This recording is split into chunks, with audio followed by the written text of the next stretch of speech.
And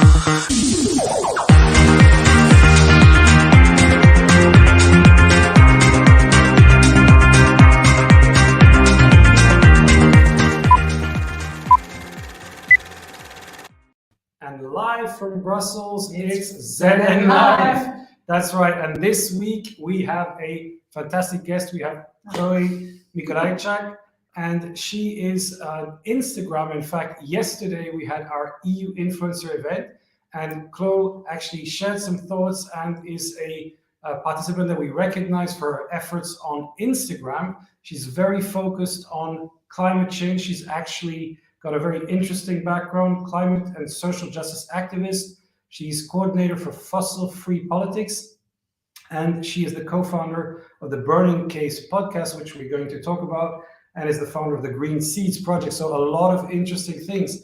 Now, Chloe, I think the key thing I would want to ask you is, in this environment where we have so many burning issues, literally, from COVID to the war in Ukraine, how do you keep the conversation going around climate change?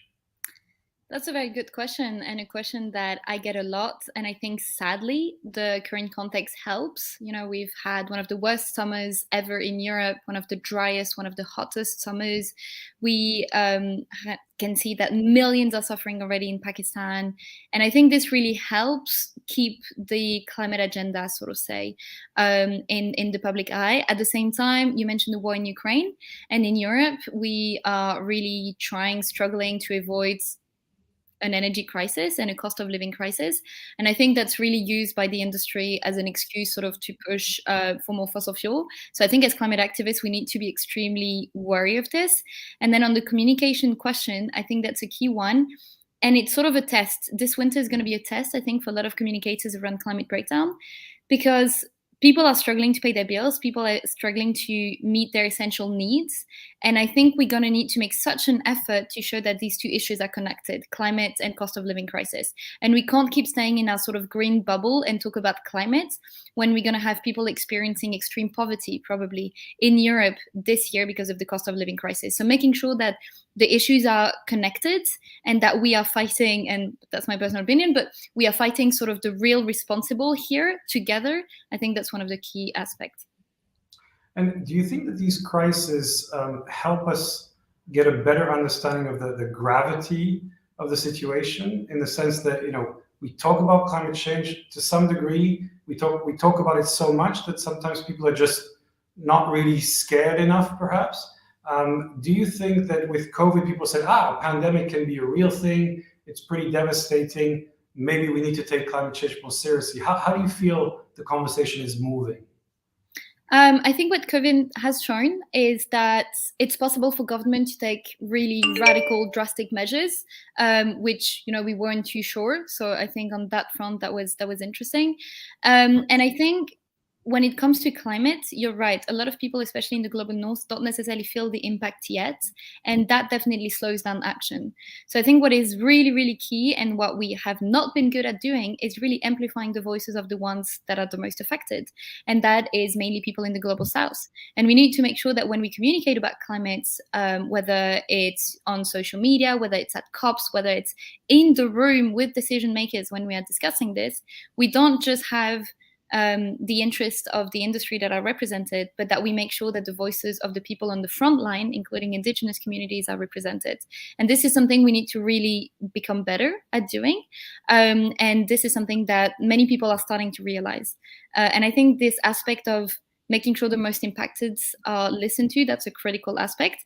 Talking about the global south, I'm also talking about people in Europe, people in Belgium that were affected by the floods, or in Germany last year, people who have lost their homes in France because of the fires this summer. We need to make sure that these people are in the front line, and also in general minorities, because they're going to face climate breakdown the harshest. And I'm thinking women, I'm thinking people of color, I'm thinking different minorities that are all in every report highlighted are the most vulnerable people to climate breakdown. This is how we shift, I think, sort of the mentality around climate breakdown, is making sure that we listen to the people that are already and will be the most affected. So Chloe, you've been recognized by us on our yearly EU Influencer event as one of the Instagram impactful people on Instagram. So who are you trying to address with your channel? Yeah, and thank you so much about that. It was really nice, and I'm really grateful. So Instagram, my audience is definitely more young-ish people. So not necessarily young as teenagers, because a lot of them are more on TikTok, let's be honest, these days. But let's say 20 to 35. That's my main audience. Usually it's quite interesting because what I try to do on Instagram, it started with sort of a lifestyle thing. Like a lot of people, I was taking photos of my food and my travels. And it really evolved as I was evolving in my activism to really share bits of stuff about activism, but also policy making. And I'm really trying to mainstream what's happening at the EU level, because that's the level that I work, to, let's say, normal people who are not in the bubble. And trust me, this is incredibly difficult, but I'm trying my best to do it. And so my audience is a lot of people who care about these issues, but don't necessarily know how to get involved into decision making, or how to, make these systematic changes. These are people who have usually made a lot of the individual changes. They shop secondhand, they take the train to travel, they reduce their meat consumption, but it's sort of like, I feel like I'm doing quite a bit in my individual life already, but how do I take that next step and put the pressure on the companies, on the decision makers? And this is what I'm trying to do with my channel, is make these opportunities and make these policies accessible so that we allow normal citizens to really get involved in those processes, which I personally think is lacking a lot at the EU level. Yeah, now yesterday we had our EU Influencer event. You can see in the back here, actually, we're in the office, still recovering, tidying up, and basically meeting the team that came over for the event. Now, we were focused, and we've been focused a lot on Twitter, because in Brussels and the EU, that tends to be where the conversation is really taking place. And, we realized we also had a beautiful VR metaverse demonstration. And it's interesting because I think Brussels is now, kind of comfortable in a sense with Twitter, because they understand that this is a real thing. Things like Instagram and the metaverse are quite far. So how do you connect Brussels being a little, let's say, slow in embracing innovation, and Instagram? I mean, do you reach this audience too, or do you then have to find a way to translate those conversations through another channel, through different means? So I think it's really about targets, right? So my target isn't necessarily on Instagram, at least, because it's really about mainstreaming. Yeah. It's not necessarily the decision makers or the EU bubble. Quite the contrary, actually. A lot of the time I'm trying to bring that world to people who don't necessarily, who are not familiar with it.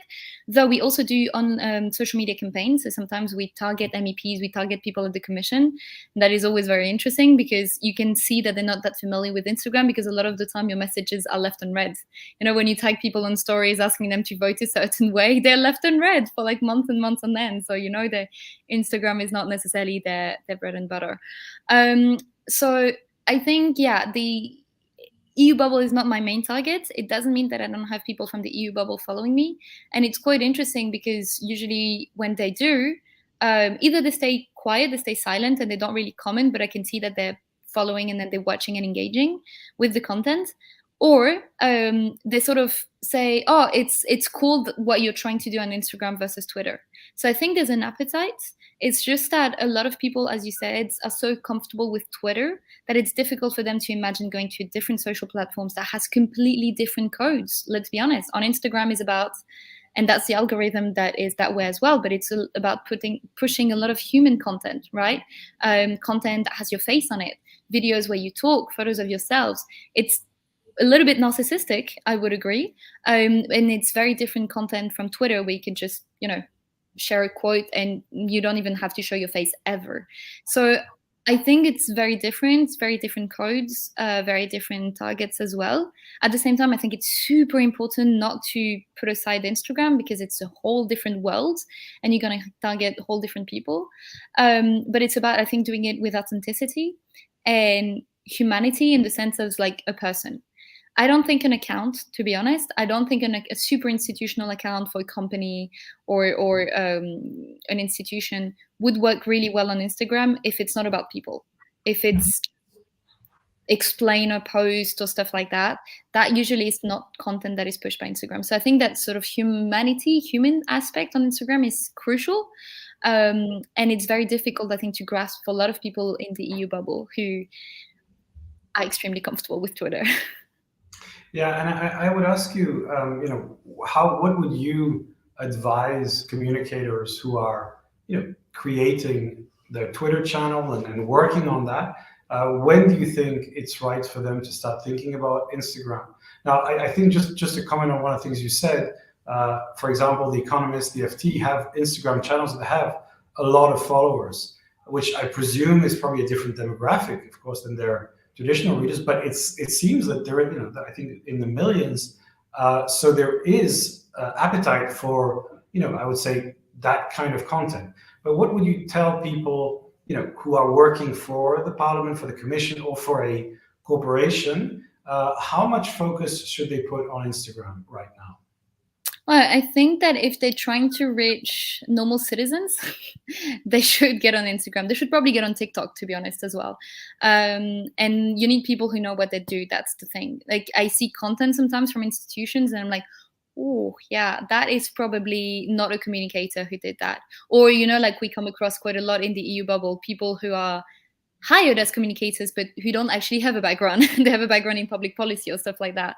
So I think that wouldn't work, and you can sense from the beginning that it's not genuine.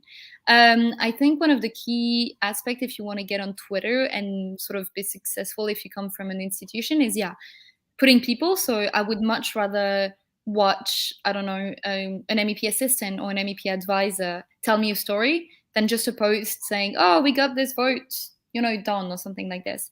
And then it's also about people that you trust. So I was in a workshop a few weeks ago just on this specific topic. And I think one of the key aspects is finding these sort of people who can relay your message to their audience. So people that the audience trusts, people who are either, I don't like the word influencers, but let's say content creator or activist on the platform that can relay your message. I think that has a much bigger impact because you'll reach a much bigger audience than just having someone at the Commission or the Parliament or the Council say, we do this, we do that. And it's also about being genuine. But that is difficult because it means questioning yourself and questioning what you're doing. But just to give you an example, and it's a brand, so it's a little bit different, but a brand that did really well in the sustainable slow fashion sphere was Déjà, the French sneakers brand. And what they always embraced was honesty. And it means that they knew it was going to be a journey to get to 100% sustainable fashion. And they were very honest with this. On their website and on the social media, they said, this is made of 100% organic cotton, this is sustainable rubber. But for this, we're still struggling to find supplies, to find this, the material. And it was much more genuine and much more easy to connect than to say, oh, we're doing everything perfectly. And I think with decision making, it's the same. We tend to be told that this decision has been adopted, this decision has been adopted, and it's the best thing that could be adopted. And I'd much better watch content that says, this didn't work exactly as planned, or this is just the beginning of a process, and we're going to try to make it more ambitious. We're going to try to work on this and this and this. This, for me, is more sort of connectable and relatable than this is what happened and it's the way it is. Yeah, and I when you talk about how these channels are being used, what do you think has been the impact or the power of social media, and especially Instagram, but let's say other channels, in bringing the issue of climate change and especially youth climate activism, the Greta Thunberg movement and the ones we have here, how pivotal has that been to that movement and that conversation? It's huge. Like, it's so big, and I'm not just talking about Instagram, Twitter, of course, as well, but it is so big. Like, when we do, so something that we do with different collectives is try to really bring campaigns and opportunities for action to our audience, and we see the engagement. So what we do is we prepare content and we tell them who to tag with a message, let's say on a vote or on a proposal from the Commission, and they engage with it. They're really, really keen to engage with it, and there's a huge appetite. So they would reshare the stories, tag the MEP, tag the people at the Commission, send a tweet if we also developed tweet content. But I don't know if they would have done that if it came from a traditional NGO, because they don't necessarily follow those traditional NGO. So the fact that it comes from activists, this is what I was thinking when I was mentioning sort of these trusted people that can be the intermediary between the original, let's say, in this case, an NGO that would have done the research and that would have said, oh, there's an important vote. And then we sort of are the middlemen that go to our audience and say, this is happening. We make it super clear, super concrete. This is what you can do to make sure that the vote goes the right way, or the commission's proposal is more ambitious. It's huge in that sense. Another sense in which it's huge is because it has allowed activists from everywhere, and when I say everywhere, I mean the global south, for instance, but also activists that are not living in urban areas super close to the decision-making processes, to get involved in climate activism or in activism in general. And that's a key aspect, right? If you want policymaking to be impactful, you need it to be extremely democratic. And let's be honest, Brussels isn't very democratic in the sense that a lot of the influencing and the lobbying comes from the organizations around Brussels. So that leaves out about 600 million Europeans that are not able to come to Brussels. So social media is critical for this. And we see that, especially MEPs, they're very sensitive to receiving tweets or an Instagram stories or an email from, let's say, youth climate activists from their region, and that they probably wouldn't have gotten that before the era of social media. So for this, I think it's definitely, in terms of campaigning, it's an incredible tool. Yeah, just one final question. You said before we go to the recommendations, you said before that people need to, if they want to be on Instagram, they need to tell personal stories. They need to show their face, and I know a lot of people are not comfortable with this. They feel uncomfortable. They feel narcissistic, as you say. They have privacy issues. What do you say to those people? How can they do this if they feel like that? I mean, you were right when you mentioned the FT and the Guardian, etc. They don't show their journalists' face, on social media. They have a very strong brand, and I think that's what helps them still get these followers without showing people's faces, because they have an established brand, they have super recognizable branding, and they have content that people already trust, and that's helpful. If you don't have content that people trust, if you're an organization that nobody knows, I think it's going to be extremely difficult, if you're not ready to expose yourself one way or another, to get that sort of trust relationship with your audience on Instagram. So if they don't come from this type of organization and they're not ready for that, I would then suggest to probably stay on Twitter, because otherwise they're going to really struggle on platforms such as Instagram or TikTok. It takes a lot of time to grow your audience and a lot of effort, and you have to sort of think about the effort result ratio. If you spend a lot of time on Instagram trying to grow your audience, but you're not willing to embrace sort of the code, then it's probably going to be lost time, let's be honest. And you're probably better off putting your time in something else. So I think understanding the codes of a platform, what makes certain accounts more successful than others, is really, really critical if you don't want to, spend a lot of human capacity on it. Yeah, I think, and you make a very good point, the key role of trust, because once you have to have trust, and it has to fit the culture of the platform that you're in. Okay, let's go to some recommendations.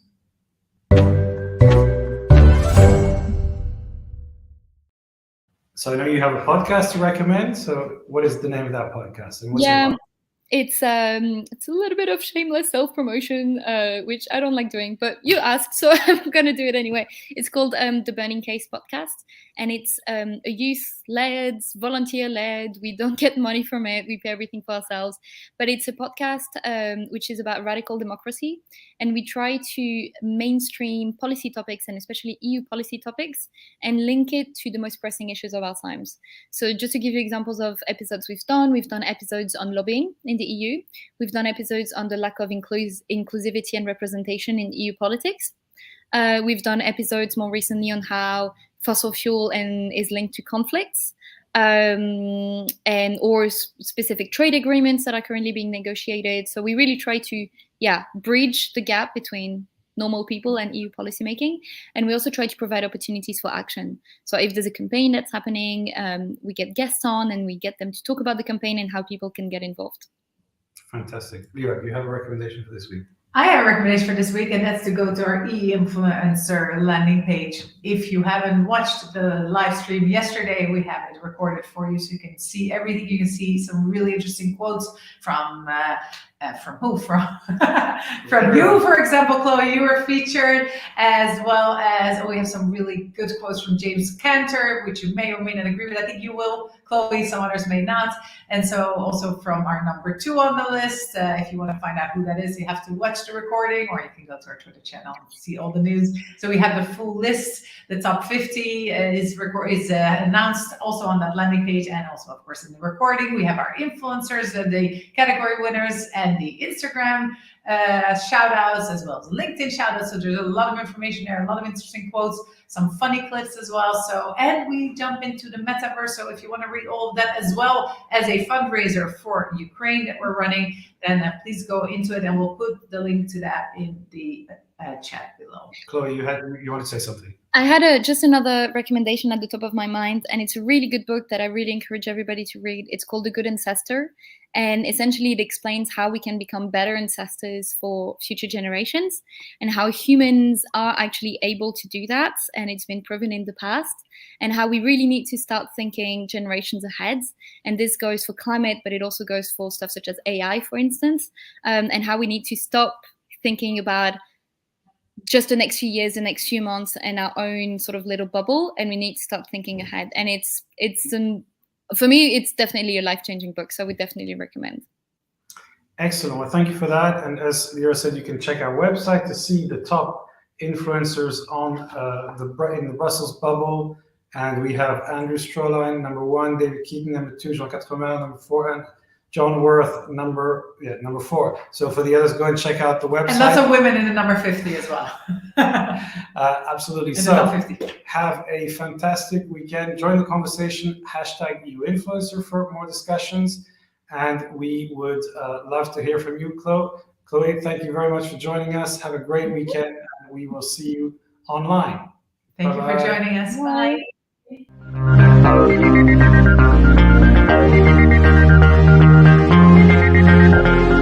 Bye.